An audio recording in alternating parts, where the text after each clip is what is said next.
నమస్తే సార్. మాది రాజన్న సిరిసిల్ల జిల్లా వేములవాడ అర్బన్ మండలం చీర్లవంచ. మాది ముంపు ప్రాంత గ్రామము చీర్లవంచ కాబట్టి మేము అర్బన్ మండలంలో మాకు ప్లాట్లు ఇచ్చారు, నివాస ప్లాట్లు ఇచ్చారు. అయితే ఫస్ట్ ఏం చేసిరంటే వీళ్ళు మేము కోరుకున్నదేమో మారుపాక తిట్టకుంట కాడ ప్లాట్లు ఇవ్వని కోరుకున్నాం, వాంగ్మూలం ఇచ్చినాము. అది కాకుండా వాళ్ళు ఏం చేసారు, ఆర్ఎన్ఆర్ కాలనీ చీర్లవంచ 1లో ప్లాట్లు ఇచ్చారు. అవి వద్దని చెప్పి పట్టాలు వాపసు చేసిన తర్వాత గత 3 సంవత్సరాలు వాపసు చేసినాక 3 ఏళ్ళు తిరిగి లాస్ట్కి అప్పుడు మాకు 125 మంది మెంబర్లలో 86 ఇచ్చారు. ఇంకా మిగతా వాళ్ళందరికీ అక్కడనే ఉన్నాయి, ఈసారి కూడా అక్కడనే ఉన్నాయి. ఈయన పేరు నా పేరు పత్రి గంగారాం సారు. నాది మారవం అంటే ఇవాళ రేపు అనుకుంటా ఇబ్బంది పెడుతున్నారు సార్. ఇచ్చినాం ఇస్తే మారుతాపో అంటారు.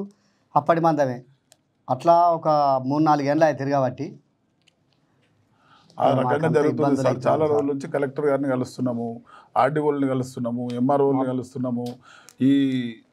ఈ సమస్యలు పరిష్కరించమంటే వాళ్ళకి చెప్పినా కానీ వాళ్ళు ఇగ అవుతుంది, అగవుతుంది, రేపు అవుతుంది, మాపవుతుంది, నెలకవుతుంది, 2 నెలలకు అవుతుంది అనుకుంటా ఇన్నేళ్ల నుంచి మమ్మల్ని ఇబ్బంది పెడుతున్నారు.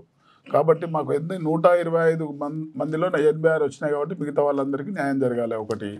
రెండవది ఏంది, గెజెట్ నెంబర్ మిస్సింగ్ గెజెట్ చేసారు, అధికారులే మిస్ చేసారు గెజెట్.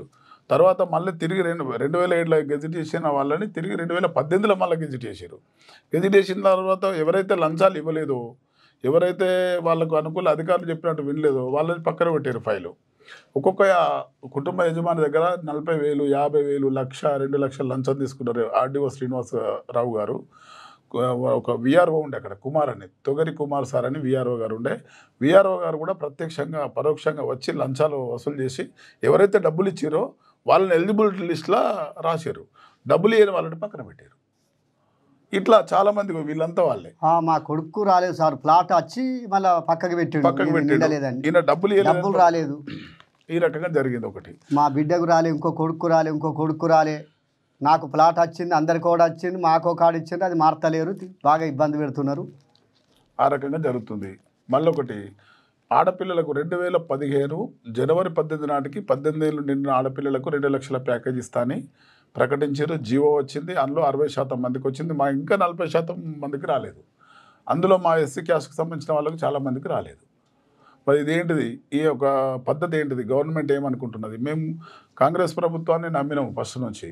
కాంగ్రెస్ ప్రభుత్వం వస్తేనే మాకు న్యాయం జరుగుతుందని చెప్పి అంటే ఆది శ్రీనివాస్ని కూడా కలిసినాము అనేక సార్లు. ఆది శ్రీనివాస్ గారికి కూడా మేము మా నిర్వాసితుల గోసలు చెప్పుకోవడం జరిగింది. కాకపోతే రేపు చేస్తాం, మాపు చేస్తామని పరిష్కార దిశగానే లేదు.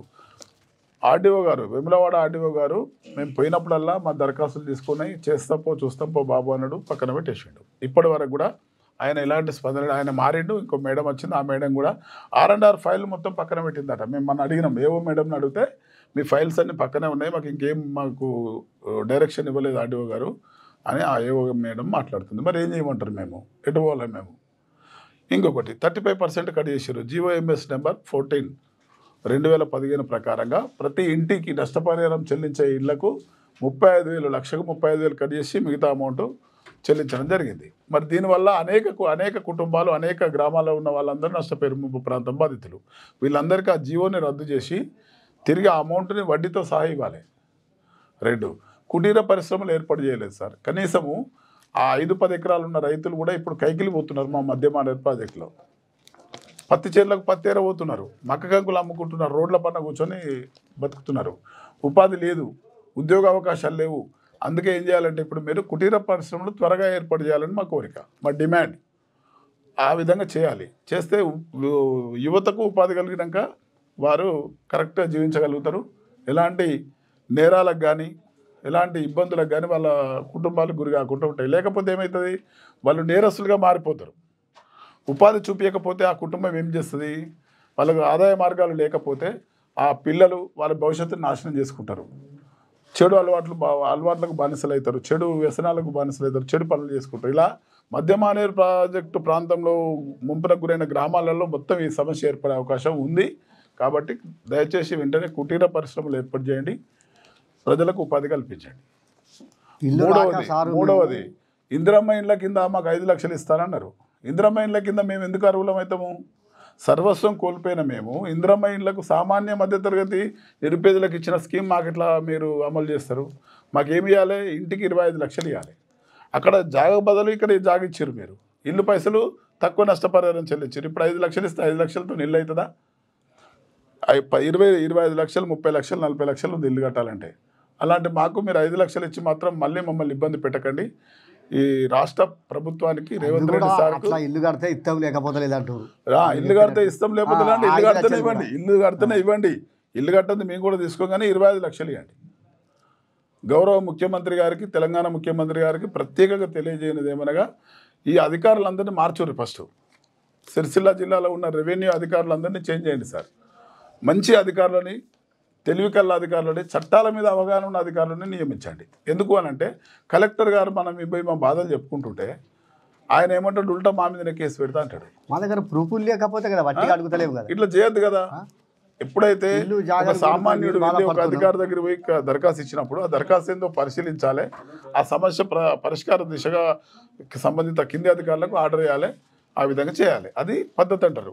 ఇగో హైకోర్టు ఆర్డర్ 2020లో వచ్చింది. 8 మంది సభ్యులు హైకోర్టుకు వెళ్ళారు.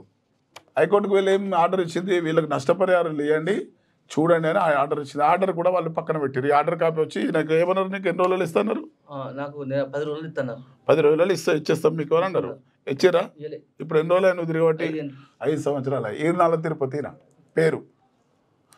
ఇగో ఈ గంగారాం, పత్రి గంగారాం అనేట ఆయనకు ఆడపిల్లలకు ప్యాకేజీ రాలేదు. వచ్చి పక్కకి పెట్టిండు ప్లాట్. నాకు ఒకటి వచ్చింది వేరే కాడ, అందరికి ఒక కాడ ఇస్తే కిరాయికి ఉండి ఆగ మీద బతున్నాం. ఇల్లు లేదు, జాగా లేదు. ఒకటి మరి ఇట్లా చేసినప్పుడు సామాన్యునికి కోపం వస్తుందా రాదా? ఈ సమస్యల మీద మేము ఎన్నేళ్ళని అధికారుల చుట్టూ తిరగాలి. నిజంగా రాజ్యాంగబద్ధంగా ఒక దరఖాస్తు ఇచ్చినప్పుడు ఆ దరఖాస్తుని ఎన్ని రోజులలో పరిష్కరించాలనే నాలెడ్జ్ లేని అధికారులు ఇట్లా అక్కడ ఉన్నట్టయితే పేద సామాన్య ప్రజల సమస్యలు పరిష్కారం అవుతాయా? ఒక దరఖాస్తు ఇస్తే కనీసం వారం రోజులు, 10 రోజులు, నెల రోజులు, 2 నెలల లోపల అవుతుంది కాదు, మా పరిధిలో ఉంది లేదు అనే అంశాన్ని మనం చెప్పాలి. అంతేగాని వాళ్ళకు దరఖాస్తు మీద దరఖాస్తు 2013 నుంచి దరఖాస్తులు ఇస్తున్నాము, కనీసం రిప్లై లేదు. ఆ దరఖాస్తులన్నీ ఇప్పుడు నా దగ్గర ఉన్నాయి. ఈ దరఖాస్తులన్నీ రేవంత్ రెడ్డి గారి దగ్గర తీసుకెళ్ళి చూపించా అవకాశం నాకు కల్పించాలి. నేను రేవంత్ రెడ్డి గారి దగ్గర పోయే అవకాశం కల్పించినట్టయితే సార్ దృష్టికి పోతేనే ఈ అధికారులు ఏం చేస్తారు అనేది విషయం తెలుస్తుంది సార్కు. మనం ఏదో ఇక్కడ నుంచి చెప్తే సార్కు అర్థం కాదు. కాబట్టి నా దగ్గర ఉన్న ప్రతి ఒక్క డాక్యుమెంట్ని నేను సార్కు చూపిస్తాను. సార్ దయచేసి నన్ను రేవంత్ రెడ్డి గారికి కల్పించండి. ఓకే. ఈ ముంపు ప్రాంతంలో ఉన్న నివాస స్థలాలను కూడా వాళ్ళు కోరుకున్న కాడ కూడా మార్చింది ఒక కాడికి, వీళ్ళందరూ మార్చాలని నేను అనుకుంటున్నాను. నా పేరు తూర్పాటి లక్ష్మణ్, మాది నారాయణరావుపల్లి మండలం, సుల్తానాబాద్ జిల్లా, పెద్దపల్లి. అక్కడ గవర్నమెంట్ మాకు ల్యాండ్ ఇచ్చింది, కొన్నాం, వారసత్వంతో ఉన్నది. ఈ ల్యాండ్ మా నాన్నవారు అంటే ఇక్కడ దేశాల్లో పొంటిపోతున్నారు అన్నట్టు, అక్కడ చూసుకోకపోతే అక్కడ విలేజ్లో ఉన్న వాళ్ళ కబ్జాలో పెట్టుకొని ఇప్పటి వరకు మా ల్యాండ్ మాకు ఇస్తలేరు. ఎన్నోసార్లు మా నాన్నగారు దరఖాస్తులు పెట్టారు, మా ల్యాండ్ చూపెట్టండి అదని.